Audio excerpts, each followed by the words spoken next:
Ay mga kaibigan, nandito na tayo sa last part ng ating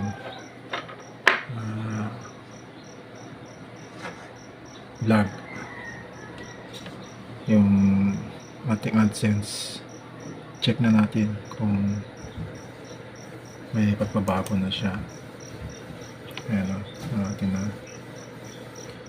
Ito tayo dito, i-check natin. Ayan.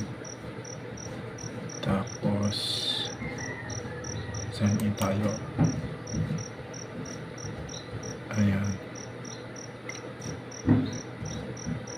Tapos punta tayo sa may payment.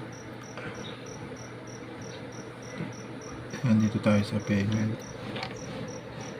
Ayan o, nakikita nyo yung ayan.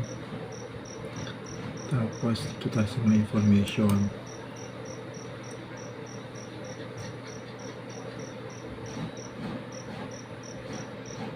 Ayan o. Yun. Diba ang kanya last payment niya is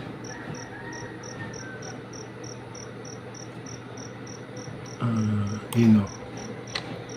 Makikita nyo yun o, 63.57 siya.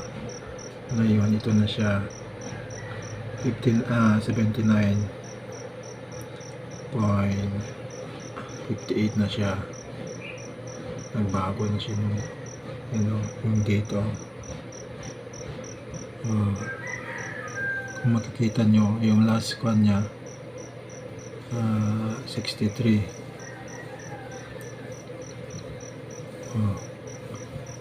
So ngayong biruin mo no, May 1 to 31, tapos 30 no, kita mo yung kanya o difference.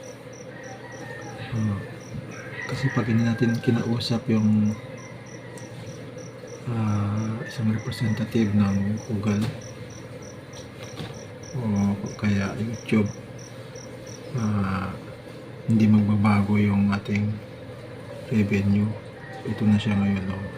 Yung latest revenue niya. So ito